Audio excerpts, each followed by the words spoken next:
We have 5.5 hours of tape. Is that enough? I doubt it. Yeah, do the introduction.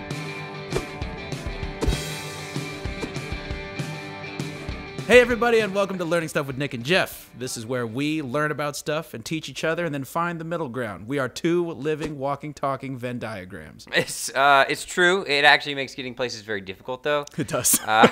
Most doors and turnstiles are only built for one person at a time. So we have to take our hands out of each other's pockets, and it's a very awkward situation. Which I'm going to go ahead and start insisting on wider Venn diagram-friendly doors. Yeah, I mean, if you can't walk hand in arm with another man through the city, I just don't know what we've come to. Yeah, where are we? I'm gonna go ahead and crack this. Is that right? Yeah, absolutely. So let me talk a little bit about this guy. So what I've got for you here is a tall boy. I don't know if you've noticed. Now, this is a beer from the Czech Republic. So I got it when I was over there a few months ago. It's actually called a Starup Ramen. I probably butchered that name. I've got a little description here that I want to read, only because the can is not in English, so I had to look this up on the internet. The pleasantly smooth taste and well-rounded flavor of Starup Ramen rewards your palate with a soft, malty flavor before finishing off with a gentle bitterness.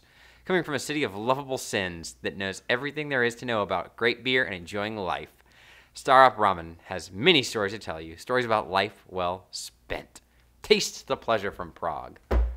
These little guys, I think, were about 50 cents a piece. I got this out of a grocery store. I was walking up and down the aisle trying to figure out which ones I was going to bring back for this podcast. It's not trying to like punch above its weight, right? It's like it's here to hang out with you. Yeah. It's like a cool chill. Anyway, I highly recommend a trip to the Czech Republic, Prague. It's a great time. A lot of really interesting history out there. The people are very nice. And I'll tell you, their beer is so reasonably priced. Well, I guess that's enough of our intro. Yeah, what you got for me this week? I made that move, you know. I don't want to call it a sophomore slump exactly. Okay. But it's where you want to go for something so big, and then you start going for it, and you can't. It's tough to get your arms around it, right? Right. Okay, so I tackled the behemoth that is beer. Oh, man. Yeah. Okay, swinging wide. Yeah, swinging for the swinging wide. fences. So bear with me on this, because I'm gonna go wide. I'm gonna stay wide. Yeah. And I'm going to get narrow every now and then, all right? Did you say beer with me? Where's everybody going? No, that's quality. That's good joke. Yeah. No, definitely beer with me. Okay, I'm ready. A lot of people drink beer. It's the third most popular drink in the world. You want to guess what the first two are? Nick. Well, the first thing I'm going to is water. Probably pretty Yeah, popular. somehow. It's yeah. And that's probably just by volume and necessity. Mm-hmm. If I was going to guess for a number 2 spot, I would probably guess wine. Oof. It's not. Oh, wait. Okay. Runner-up, juice. Oh, God. No. Is it juice? No, sorry. Okay. Close. Okay. Not really. Tea. Oh, it's tea. Tea. Wow. Beer beats out coffee. Beer beats out coffee. But, I mean, think about tea. Yeah. China. Right. Basically, it's a beverage that's brewed from grain. And within this process, there are certain things added to the liquid to add flavor and to consume sugars that lead to the production of alcohol. That is called fermentation. That's where starch sugars are eaten by the yeast and produce both carbon dioxide and alcohol. That's what gives it that wonderful effect that makes you feel a little bit better than you did before. Yeah. Most modern beers are brewed with hops. That adds the bitterness, right? And actually, that's really the only use for the hop plant, at least that I know of, that I've heard of. So pretty much predominantly it's being consumed by the beer industry. Yeah, because it was referred to as a wicked weed, if I'm not mistaken. Yeah. I'm pretty sure there's a saying. Well, so full disclosure, there's a wicked weed brewery in Atlanta. It's in. It's not in Atlanta. It's in Asheville. Asheville, North Carolina. And they sell merch, and printed on the back of the shirts is. So it's a pernicious wicked weed. And that pernicious beer that they've got is so good. Yeah. But yeah. So we've got some other flavoring agents that are used in the beer. They call it Gruit or Groot. I am Groot. Yes, very similar. G-R-U-I-T. Oh, okay. Or G-R-U-T. G-R-U-T. Like it's the UI from fruit. Exactly. Yeah. It's a herbal mixture used for bittering and flavoring the beer. Very popular. This was used before hops. We also use fruits and herbs, as well to make them taste better. If you've ever had like a strawberry lager. Yeah. All those lambic things. Yeah, a lot of those, you got fruit right in there. strength of beer these days, typically between 4 and 6% ABV. That's alcohol by volume. Of course, if you're looking into spirits, you're hitting 40% typically, but with the beer, you see 4 to 6. Wine's a little closer to 12 if you guys don't know. So it's relatively low in alcohol, but you're consuming more volume at a time. Right. I will tell you, though, breweries today are making their beers more and more alcoholic. What? One I found, and this was one of the highest that I could find, was 40%. Is that still a beer? Well, not by the definition of this country, it's not. Yeah. No, it would be considered, like, you couldn't sell it in a grocery store, you have to sell it in a liquor store. Yeah. It's called Sink the Bismarck by, I believe it's a Scottish brewery called Brewdog. Beer Advocate scored it in 84. Which is pretty good, not bad. Sounds pretty good. It was a quadruple IPA. Okay, think about that, though. I read somewhere it had 1,000 calories in one of these. But, I mean, the calories were insane because, obviously, if you're trying to get more alcohol, a lot of the times you're adding more sugar, and sugar has more calories. Yeah. Some people were pouring straight bourbon in them and calling them beer still with 60%. That's Fortified beers. Bullshit. I don't know if you can hear the air quotes on that. There were air quotes on that. Earliest archaeological evidence points to about 13,000 years ago when beer first started being brewed. Wow. Now So is that's intentionally or? Well, I mean, at that point, it would be like shamans and stuff, right? 13,000 years ago, this would be considered on purpose. Okay. This was over and over again. And it wasn't like the beer you and I drink today. It was actually more of a gruel. So it was very lumpy because they probably weren't straining out the grains that were making it. They're probably sticking with the old water grain, let it sit outside, natural fermentation, boom. Probably very low in alcohol content, but it still had a little bit of carbonation, so it's still kind of a beer. It was used by a semi-nomadic tribe for ritual feasting, they believe. How do we know? Right. But this was found in Israel. Evidence that there was beer produced during the pre-pottery Neolithic period, that's 8500 BC to 5500 BC. Earliest clear chemical evidence of beer produced from barley, that's about 3500 BC. And we're seeing that in Western Iran. Well, let's just say beer's been around for a long time, all right? Yeah, its popularity is not recent. Iran was using it. Iraq had it, or what's now currently Iraq. Yeah. What's now currently Egypt. They had this. In fact, they're saying that during the building of the Great Pyramids, each worker got a daily ration of 4 to 5 liters of beer. That's like 2 Prague liters. Heck yeah, man. 2 Prague containers. That's almost $4 a beer. Which served as both nutrition and refreshment. Now, again, we're talking about probably 1-2% alcohol content beer then. They weren't getting drunk off of 4 liters of beer. More so, it kept the water clean because the yeast bacteria would out-eat the other bacteria in the water, causing them to starve. And then the alcohol kind of did the same thing, a little disinfectant. All right. All I heard was beer's good for you. Beer's so good for you. I mean, you should drink it if you don't have water. Right. All right, so I'm going to get into the brewing process a little bit here, too. Yeah. Essentially, what you're trying to do is convert a starch source into a sugary liquid, and that's called a wort. That's the first step. And then convert that wort into an alcoholic drink. This is going to be called the beer in this process, and that's the fermentation process, which is affected by the yeast. So does every spirit have a wort? Like if you're trying to make any boozy anything, do you have like wine? Does that have is it a wine wort? Yes, now they probably have different names for it, depending, because the wort, as far as I know, really is having to do with the grain that's going into it. The grain's being crushed, then opened, and we'll get into it. With wine, obviously you're looking at a grape most likely. So I'm not sure if they call it something different. Being stepped on by satyrs. Yeah, exactly. That's it. You know, so that Dionysus can enjoy. That's right. That dude. But, yeah, so you take this wort, right, and the first step is the malted barley. That's typically what you're going to see in a beer, being crushed up in hot water, and this is called mashing. If you've ever heard of a mash tun, this is where that process is happening. This is where the starch is within that, you know, the wheat or whatever it is, the malted barley, is being extracted and converted into sugar. Okay. Sugar is going to come in very handy later, but eventually that water is being drained off of that, and this is where we have the wort. So what does that taste like? Do you have like wheat water at this point? It's exactly tea. It's wheat tea. Oh, it's a wheat tea. Okay. It is. It's a wheat tea. Oh, that's okay. I'm starting to see the similarities there. You do, yes. Okay. Now, it's basically sugar tea from the malted barley, but you're going into a pot, and this pot is essentially going to be boiled. And what's happening in this boiling process is a couple of things. One, the water is going to start to evaporate, so we're going to start thickening this liquid. And then we're just going to have really some sugar that's left in there. That's kind of the allowing for the most efficient use of the sugars within the beer, the starch sources. The boiling also is going to destroy any remaining enzymes, trying to kill off any of this weird external flavors. It's also going to kill a lot of the bacteria. Okay, this is where it gets good for you. That's right. This is where we're starting to get better, right? So we're getting rid of all these things. And in this process, you're going to add a couple of different ingredients.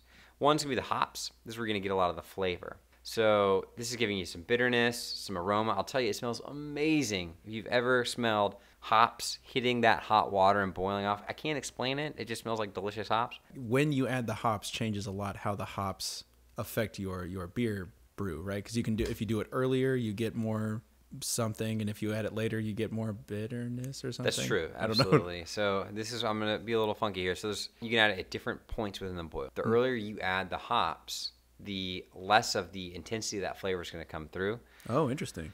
So you get a lot of the notes. You're still going to get some of the bitterness, but the later you add it, it's going to be more bitter, it's going to be more raw flavor. So there's even a process called dry hopping, which is adding the hops at the very end. That's where you're going to get the hoppiest, the most bitterness out of those hops. Okay. So once it's been heated, we've added the hops, it's going to get cooled, right? So we're going to let this guy cool down to a reasonable temperature. It depends on what type of beer we're making, but let's just say we're going to cool it down. We're going to add a couple things. The most important thing is the yeast. Oh, yeah. So we're going to get this beer into a fermenter or into some kind of vessel that's cool. Those yeast got to be added in there. And, they get inside that beer at that temperature. They get in there and they just eat up that sugar. Which is what we do want. We don't want. We do, absolutely. Okay. We want it. Because what they do is they eat sugar and they create two things. Alcohol. Okay. And carbon dioxide.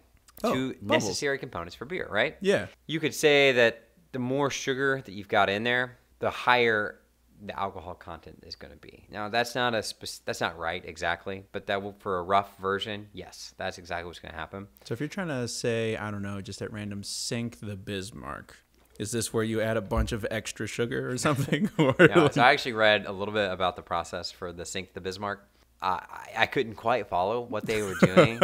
In one point, they freeze the beer. Oh, God. Yeah, I had no idea. I mean, they were doing some crazy stuff.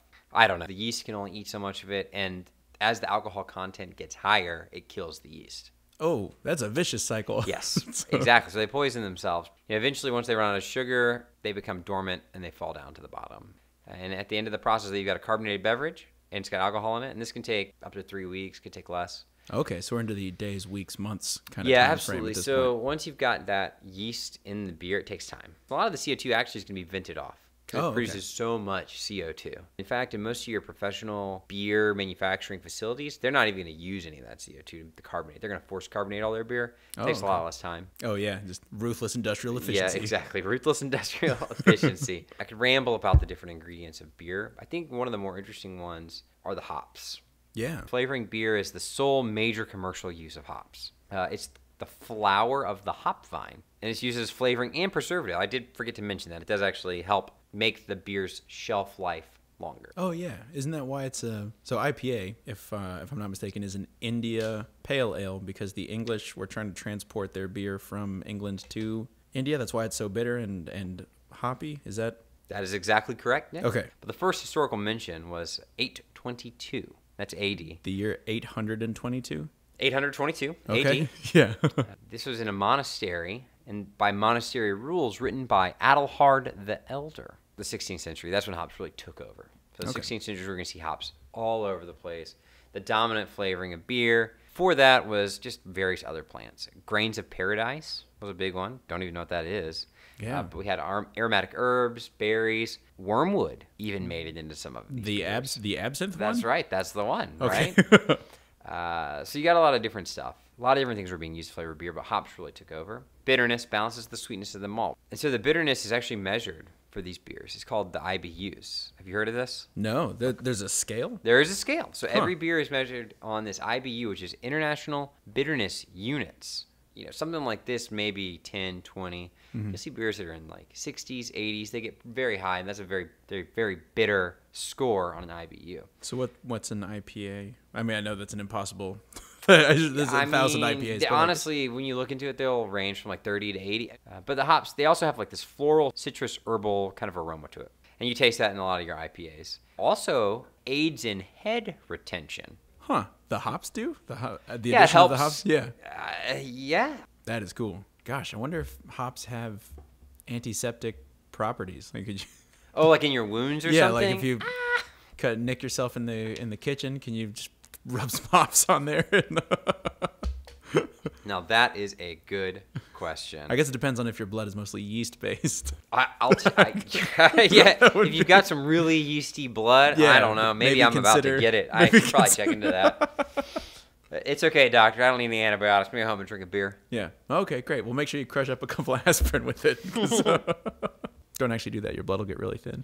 Another interesting distinction between beers is the difference between an ale and a lager. Oh, yeah. I don't know. There's a very specific difference. It bugs me, and that is ales are typically brewed with a top fermenting yeast, okay? Okay. The lager is going to be the bottom fermenting yeast. The top fermenting are going to be at a warmer temperature. Okay. Right. So these yeast only reproduce somewhere in between like the 60s, low 70s range. So Oh, those like are going to people. be like people. Yeah, they like a nice cool room temperature. Yes. So typically these types of yeast are the more hardy type. They withstand a wider range of temperatures, higher alcohol content. That means, with the ales, you're going to see maybe a little bit higher alcohol content ales. And most of the beers that you drink, honestly, are ales. A lot of your craft beers are ales. Your IPAs, obviously, they have ale right in the name. In the name, yeah. Yeah, so it's a lot of the stuff that's getting us the craft beer revolution with those higher alcohol contents are ales. Sink the Bismarck? Sink the Bismarck, 100% ale. Okay. Undoubtedly an ale. Whereas the lagers, that's going to be your bottom fermenting yeast. Again, it doesn't actually ferment at the bottom, but it does have to be fermented in a very controlled temperature range, and I think it's around 40 degrees Fahrenheit. Oh, quite cold. Mm-hmm. It's a lot less hardy. It's very fragile, but apparently you can get more varied types of brews. Oh, really? A lot of your American standard large brews are these lagers. They're brewed cold, which they advertise as if it's some kind of bonus, but they have to be because they're lagers. That's sort of it's not even a feature or a bug. It's just it's a fact. Exactly. So why, if you are, a Miller Coors, but, huge macro brewery, what's the advantage of lagering that they're getting? Why wouldn't they use a top fermenting ale instead of a cold lagering?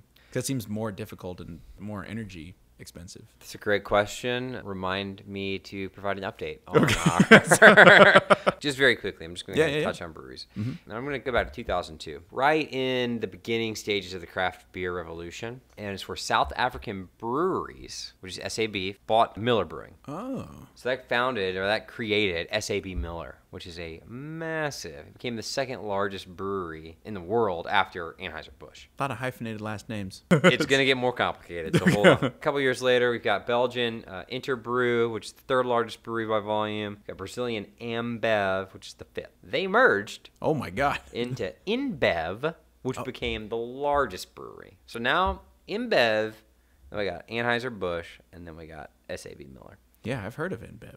Oh, yeah. But I'm not really sure why. Just wait. In 2007, SAB Miller surpassed InBev when it acquired Royal Grolsch. But then in 2008, InBev bought Anheuser-Busch. Holy smokes. Then we had Anheuser-Busch InBev, which became the largest brewer in the world. Oh, yeah, because that was the number 1 and the number 2 spot. You know what? The math's getting real hazy. No, the number 1 now is SAB Miller. Oh, that's right, SAB. So it's the number 2 and the number 3 spot. Yeah. Yeah. Or something. So it's 2 and 3. You're absolutely right. Yes. It's a tangled web of lies, lust, and scandal. Right. Anheuser-Busch InBev, which is a real mouthful, is the largest brewery. SAB Miller is number 2, and Heineken International is number 3. Yeah, well, everyone else is part of the first 2. Yeah, right. Heineken was like 7.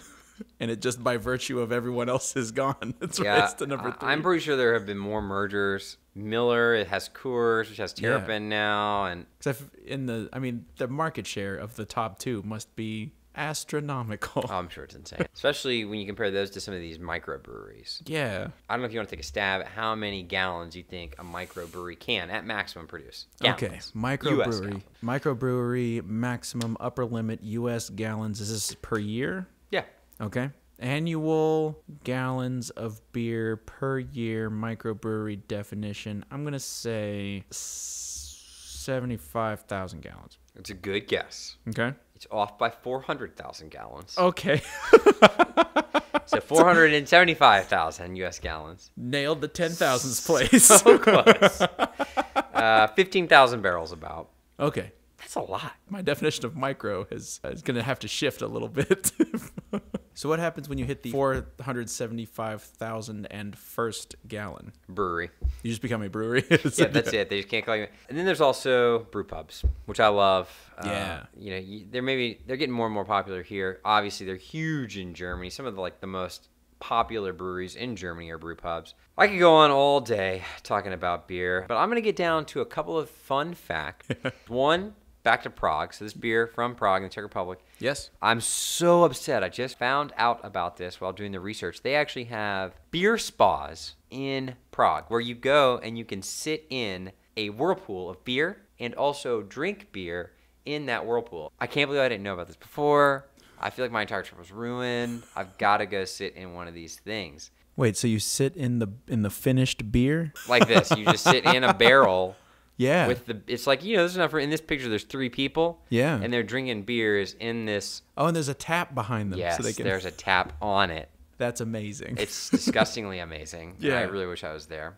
You'd really have to. You'd be really sticky.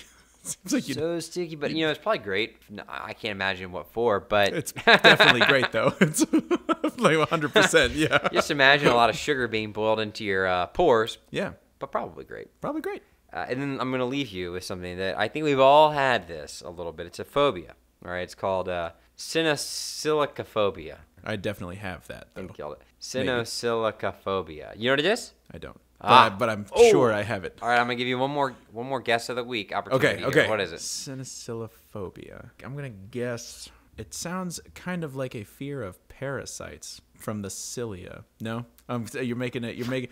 I'm not really sure how to read that expression. I'm thinking it's a maybe. Maybe I'm in the.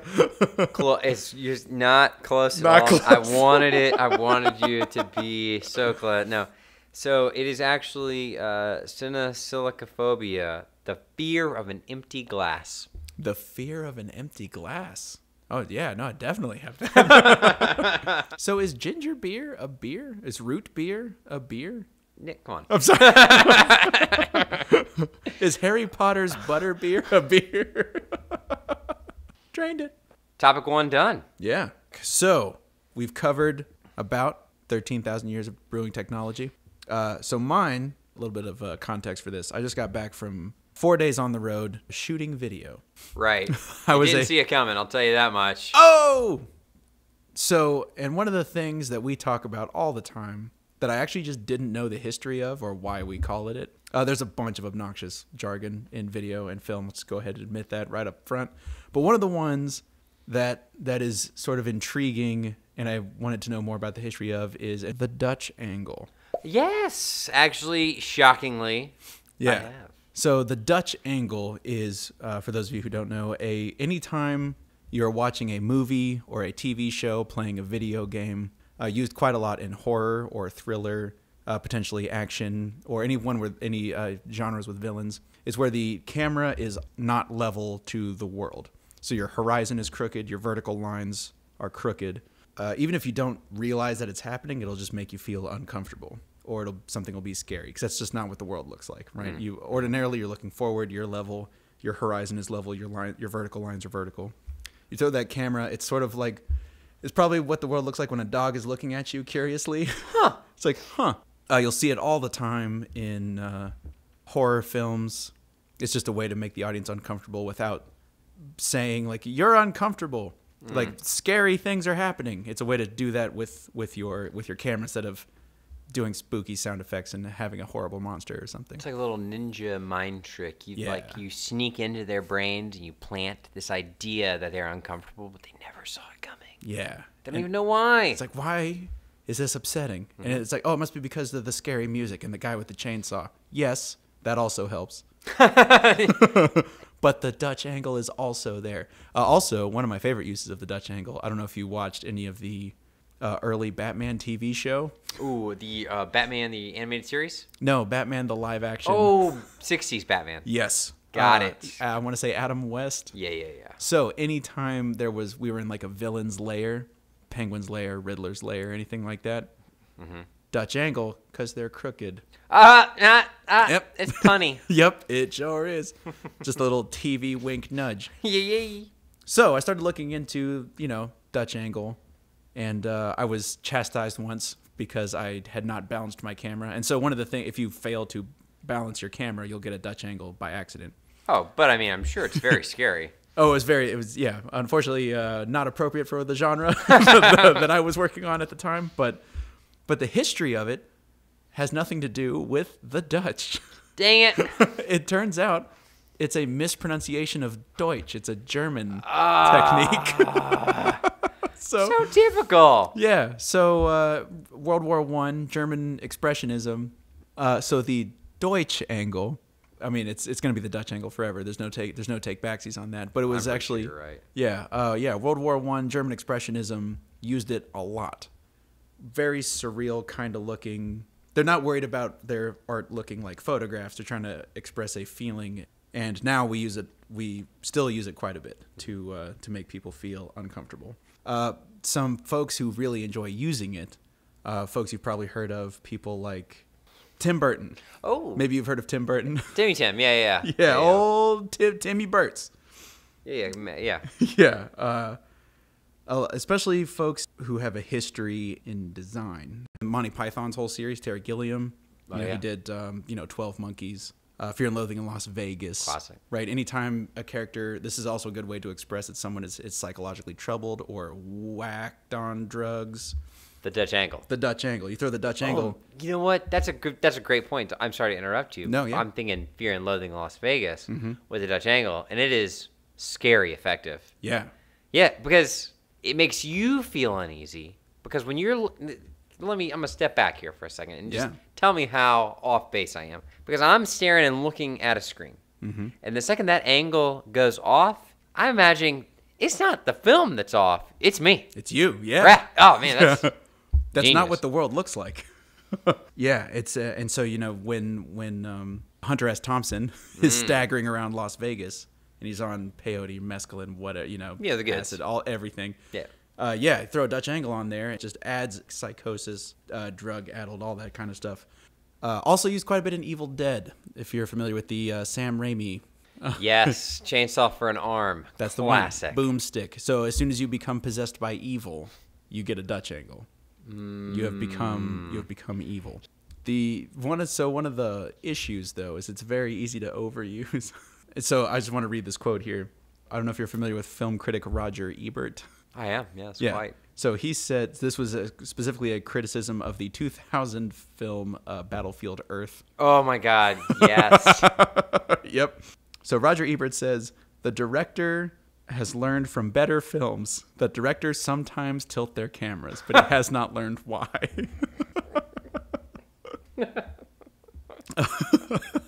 Which is just... Oh, Battlefield Earth. What did you do right? Yeah, that's a fantastic question. It's so funny. Actually, I did see Battlefield Earth with you. Yeah. That was the only time I saw it. I'm pretty sure we watched it on VHS. Oh, yeah. Classic Format. So Definitely. good. That's going to last forever, guys. Yeah. Buy stock in VHS. Oh, my God. In the 2030s, people are going to be like, oh, shit, you got that on VHS, though? Legit. Yeah. Oh, that thing still runs. Legit. I have Back to the Future on Laserdisc. Oh, this guy's got laser discs. I play a lot of video games, and it also works really well in horror video games. So early games couldn't give you control of the camera just because there was a lot of level they wouldn't build because they just wouldn't let you look in that direction. And since they're basically giving you static camera shots of the level, they were free to use stuff like Dutch angles. When you give the player control of the camera, it doesn't really work. Let's see. The last thing I wanted to talk about for the Dutch or Deutsch angle. So I don't know how to pronounce this at all. Much like the fellow's name on this beer, it seems like there's too many consonants and not enough vowels for this to be pronounceable. Dziga Vertov. Oh, I've heard that. No, definitely, I've heard that. Yeah. He made an experimental documentary, Man with a Movie Camera, in 1929. Yeah, the name of the film, Man with a Movie Camera. I just wanted to confirm that was the classic A Man with a Movie Camera. Of course, yeah. Not the remake. Yeah, I wanted to make sure it wasn't the remake. The reboot. So if I'm not mistaken, Dziga Vertov is Russian. So it's possible Dutch angle has nothing to do with the Dutch. Deutsch angle may have been invented by a Russian. First of all, I'm really bummed to find out that the Dutch angle is not Dutch. Nothing to do with Dutch. This is as terrible as the day that I found out that French fries had nothing to do with the French. Wait, what? Hold on, I'm sorry. Is this groundbreaking? Guys, whoa. It's got French in the name. It does. Yes. Okay. Sidebar to this sidebar then. Yeah. French fries are named for the method of frying, which is called Frenching. Huh. Yes. It's a method of frying. It has nothing to do with the French.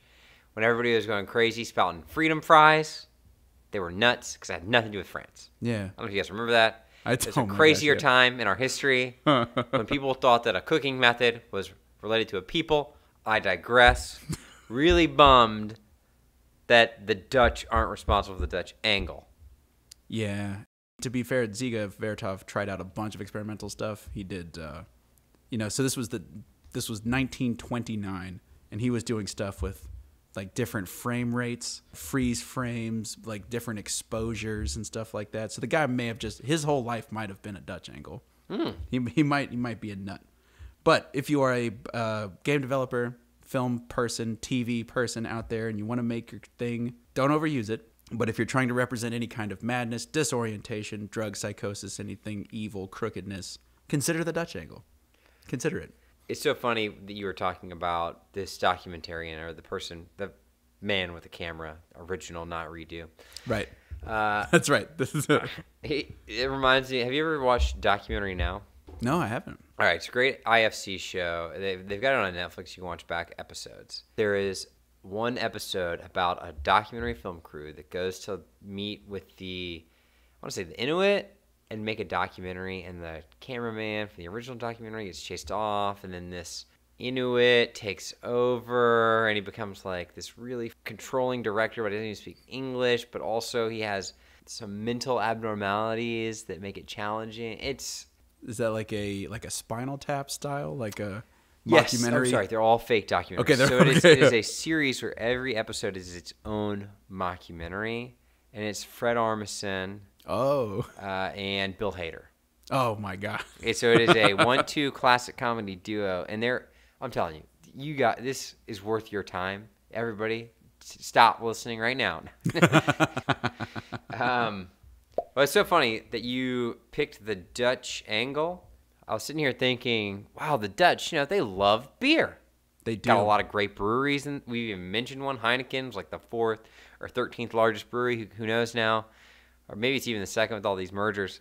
So I figured they were drinking beer. But then, you know what? It couldn't have been even better planned than when you told me it was the German, because they may be the only people who could fall asleep drunk behind the camera and come up with their own style. There it is. When they hit it. It's on purpose. It's angsty. Yeah.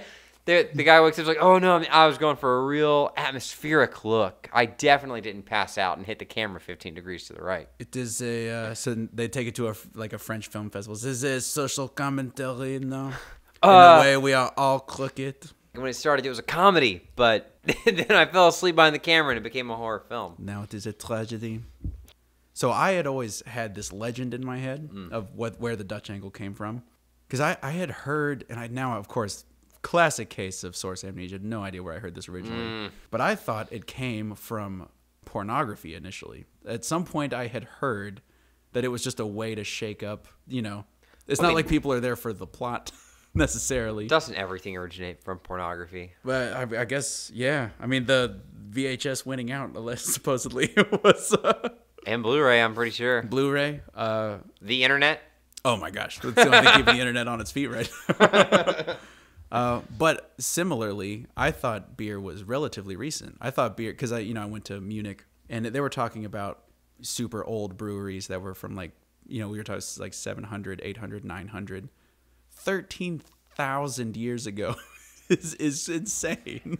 The old story is some people that had left a thing of grains out, and it rains, and then it gets filled with water, and they just leave it, and then it does what's called like a natural fermentation. That's where wild yeast that just is in the air gets into the pot, starts eating the sugar that's created, and then it creates this kind of sludgy beer that for some reason people back in the day were doing this, just tasting everything they could. Oh yeah, let's eat that. Yeah. Hey, this mushroom's trying to buy like a bunch. It's like a half-eaten mushroom trying to buy a bunch of dead animals. You think that's safe? Hey, I just have a little. Yeah, I'll just try it. Yeah, exactly like that, right? And that's how you got Fear and Loathing in Las Vegas. That's where it came from, full of Dutch angles. That's right. That's a great point. I wonder how the Dutch angle came about. Was it just? Yeah, well, it was an angsty time, to put it mildly, because there was naval blockades. A lot of the art coming out of Germany in this time, they were trying to express emotional experiences, but all those experiences were bad. Right? There was like a lot of angst. It's like, no, this is what fear looks like. This is what it looks like to be afraid of a glass being empty. Right? Man, yes. If you've got one of those phobias, we totally understand. That cynosilicophobia. That's the one. Yes, I could actually, in my mind, I'm seeing it now. That crooked ass shot on my empty beer glass. That is the fear I feel. That would be a great shot, actually. It would be. It's black and white in my mind. Yeah. An empty pint glass. I can see remnants of the foam still sliding down the edge. Wow, I'm crying a little bit. That's real. This is real fear. It's a very tight shot. It's a very tight shot of a crooked. You can see the patrons in the back, but they're blurry because the focus is on the glass. Mm-hmm. And maybe the camera's continuing to tilt a little bit. Fade to black. The main character's gone to sleep. Fiend. Yeah. No one do that. We're setting it to Sundance. Yeah. I don't even know. Yeah. Oscar bait. Yeah, we could definitely do that. Oh, yeah. So when you guys see Nick and Jeff in filming stuff. Mm-hmm. Filming stuff with Nick and Jeff. It's our vlog. It's a video log. That's right. A lot of people do Dutch angles by accident in their vlogs. Oh, yeah. Well, again, it's because they've had too much beer to drink. Right. And it really just, it knocks the camera off. Honestly, that is the other thing. Maybe when you've had too much to drink, you kind of are living the Dutch angle. Yeah. That's what makes you fail the field sobriety test. Yeah, is exactly. your real life Dutch angle. When you fielded the fail sobriety test, that's when you're looking at a straight Dutch angle. Yeah. But this guy, Ziga Vertov, is the master brewer of film stuff that's actually quite easy to do now. But at the time, he was shooting on actual film. If it didn't work, he was going to ruin a bunch of physical film. Yeah, well, I mean, what was it? Flammable, right? So yeah. That's true. Well, I mean, he was just throwing hops into this film. Yeah, just like, let's see what happens. Centennial, go. Cascade, go. Chinook, go. Just chucking them in there. I was like, oh, some of these are actually really good. This actually turned out quite well.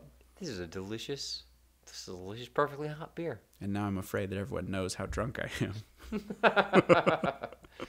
Let me just throw that angle 30 degrees and Dutch. So what about the Deutsch angle most surprised you? Well, I mean, obviously, other than the fact that it was the Germans or maybe the Russians. Oh, yeah, that we've been living alive all this time. Yeah, I mean, that obviously is going to be the most surprising piece for me is the origin of it. And that was probably the most surprising. What I found kind of interesting, as far as using the angle, it's not that relevant a piece of information. It had to do with the director that incorporated all those different techniques into one film. Yeah. So honestly, I swear to God, this IFC Documentary Now episode is got to be based on this guy because that's exactly what it's about. Oh, yeah. About all these different techniques getting used in a single film. So when I heard, that's why I had to talk about it. Yeah. All right, well, thanks for tuning in, guys. Thanks, everybody, and good night.